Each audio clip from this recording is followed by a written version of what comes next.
Hi Year 11, I'm Ms Drummond and I've put together some tips for you for your upcoming English Literature assessment. So if you follow these and this guidance, hopefully you will succeed. So there's 5 steps. So steps to success for English Literature then. Number 1, you need to read the question and extract that you are given. Number 2, you need to plan your essay comprehensively. Number 3, you need to write an impressive introduction. Number 4, you need to write concept-driven paragraphs. And finally, number 5, you need to include detailed and perceptive analysis. So what I'm going to do is go through how to achieve each of those steps. So step number 1 with the question and extract. It might sound really silly and simple, but you must make sure that you read the question first of all and identify the keywords in the question before you even read the extract. So in this case, starting with the extract, explore how Dickens presents Scrooge's fears in A Christmas Carol. Write about how Scrooge presents how Dickens presents what Scrooge is frightened of in this extract, how Dickens presents Scrooge's fears in the novel as a whole. So the focus of this question, the keywords are Scrooge's fears. So then I would read the extract and using those keywords from the question as my main focus to identify quotations which will help me answer the question. So I would make sure I read the extract twice, looking for quotations which tell us something about Scrooge as a fearful character or frightened. Then only select quotations which you will be able to explore in detail. That means that you will be able to zoom in on a minimum of 2 words or techniques in that quotation. Okay, so if you can't think of anything to say about the quotation, do not choose it because it will not facilitate analysis. Step 2. Okay, so for step 2, you need to make sure that you plan your essay. So the extract is there and it should be used as a springboard into the rest of the text and use it to consider how it links or contrasts with other sections of the text. So it's not the only thing that you should be commenting on about A Christmas Carol, but actually you should be just using it to kind of remind you of other scenes and other episodes in the novel where Scrooge is fearful in this case as well. Okay, so ask yourself the questions, where else in the novella does this episode remind me of and where does it contrast with? Okay, so you've got to think about those 2 questions when you are using the extract. You should select a minimum of 4 quotations to explore from the extract and you must refer to other sections of the text. If you don't, you will be capped and you will not be able to progress or climb up the mark scheme. So it's really imperative that you must refer to other sections of the novella as well. That's that second bullet point where it says how Dickens presents Scrooge's fears in the novel as a whole. So you should aim to include overall an introduction and 3 concept-driven paragraphs, and I'll come on to how you would achieve those in a minute, but that means you need to plan for 3 different paragraphs, so you need evidence for 3 different paragraphs as a minimum. So I've just given you an example here of how you might use this extract as a springboard. So you've got the quotation, Scrooge feared the silent shape so much that his legs trembled beneath him. So this is when in stave 4 he is with the ghost of Christmas yet to come and he's really kind of scared and intimidated by this particular ghost. So we would use that and I'd ask myself those questions. Where else in the novella does this episode remind me or this quotation remind me of? Right, and I've written it on the right there. It reminds us of stave 2 when Scrooge is visited by the ghost of Christmas past and is taken to see Belle and her new family. This episode haunts Scrooge into recognising that he has missed out on a lot of opportunities to love and enjoy the warmth of a family. He is portrayed as frightened and unable to come to terms with what the ghost has to show him. Remove me, Scrooge exclaimed. I cannot bear it. So I've used the quotation given in the extract to remind me of somewhere else where Scrooge appears to be very frightened or shows a lot of fear. Okay, and then you would include this in your essay to make sure that you are looking at both of those bullet points. Right, step 3, so we're getting now onto the actual essay itself, is your introduction. So on the right it says your introduction is your opportunity to create a first impression, which you want to be excellent.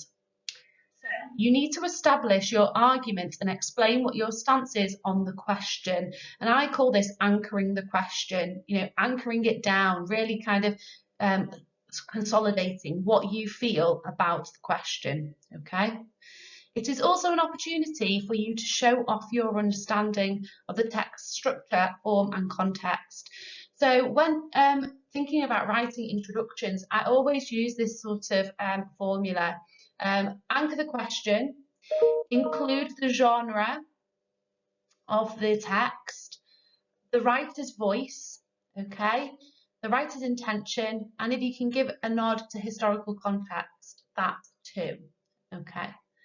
So I'll just read this introduction for you, which would answer the question given in the extract about Scrooge being fearful, and hopefully you will be able to see how each of that criteria is achieved. So, A Christmas Carol, Dickens's allegorical novella, explores the notion that sometimes it can be necessary to experience fear in order that we are able to recognise the need for change. In the five-stave novella, Dickens uses his moralistic voice to encourage his Victorian readers to consider that making changes to the way we behave in life can be frightening, but ultimately these uncomfortable truths can scare us into being better and more benevolent people. Dickens crafts the character of Scrooge as frightened by what the ghosts have to show him to convey to his readers that we should use our fears and reflect on our past actions to steer us in the right direction so that we can be a more cohesive and compassionate community. So you'll notice that all of the green sections and the underlined sections are really focusing on anchoring that question, giving a stance on the question about being fearful or frightened. And it's really important that we keep repeating those words in our essays because we want to show the examiner that we are answering the question. And then all of the red bits really are your chances to show off. So you know that it's an allegorical novella. You know that Dickens has a moralistic voice. You know that it's kind of a Victorian audience. And his kind of purpose and intention in writing A Christmas Carol is to steer us in the right direction so that we can be a more compassionate and cohesive society. So there are some tips for writing your introduction, but mainly you need to anchor the question, use the keywords from the question, and say what you are going to be arguing over the course of your essay. Okay, so step 4, writing concept-driven responses. So step 1 is to read the extract and the question. Step 2 is to plan your essay. Step 3 is to write a very effective introduction. And step 4 is to make sure that your paragraphs are concept-driven. So just some tips first of all. Always start your paragraph with the writer's name. In this case, it will be Dickens. So the first word in each of your main paragraphs should be Dickens. That shows that you are conscious, that you understand that the writer is at work and is crafting the novel for a purpose. So you must start your paragraph with Dickens's name. Always start your paragraphs with a concept. This is a big idea which the writer wants the reader to understand, and I'm going to kind of come on to what exactly a big idea is in a second. So to come up with a concept, we must think outside of the text and consider how the themes or the characters represent wider messages about society and link to the author's purpose and intentions for writing the text. So we don't root our idea, our first sentence of the paragraph in the text, but rather we think about kind of wider messages. Okay. And finally, we always link back to the concept at the end of each paragraph to strengthen our arguments and to really signpost to the examiner or whoever it is that is reading your answer that you are answering the question and you have a kind of stance and you're writing this as an argument Okay, so what is the difference between leading with an idea then and leading with a concept? So I've put an example for you up here. So an idea would be rooted in a text. So Dickens presents Scrooge as frightened of his future prospects. There is nothing wrong with this. It is accurate, but it is not concept driven and therefore does not allow you to kind of get up the mark scheme, work your way through up the mark scheme. So a more sophisticated and advanced way of writing a paragraph is to lead with a concept. So as I said, a concept thinks outside of the text. Why is Dickens presenting Scrooge as a frightened character? How does this link to the rest of society and the message that he wants to convey? So Dickens presents Scrooge as frightened of his future prospects is fine, but turning it into a concept would look like this. Dickens crafts Scrooge as a frightened character when faced with his doomed future prospects to highlight that society should consider the impact of their selfish actions and warn them that the future could be bleak if change is not achieved. Okay, so what is the idea is that Dickens is using the character to highlight or as a tool to represent something bigger. Okay, so not you recognizing that Scrooge isn't actually a real life person, but he's been crafted by Charles Dickens for a reason. Okay, and this concept helps show that.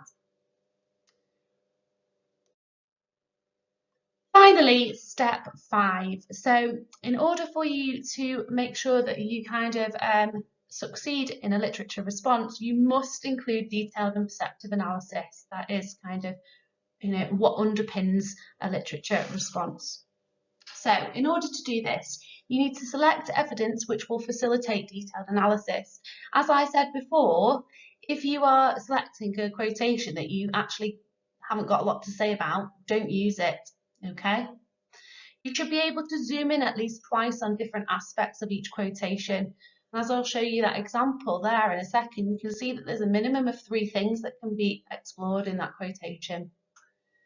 Come up with synonyms for the words you zoom in on so that you avoid repeating yourself, and that will enable kind of more detailed and layered analysis. And make sure that you use subject terminology to identify word classes and techniques. Okay, so if it's a verb, identify it as a verb. If there is a semantic field, say that there's a semantic field. Use that subject terminology because it's part of the mark scheme. In order to be perceptive, you should layer your interpretations, explore what is suggested by the technique, but then offer an alternative interpretation. And you can do this by using phrases such as "it could also suggest" or "it could also be interpreted as meaning," for example.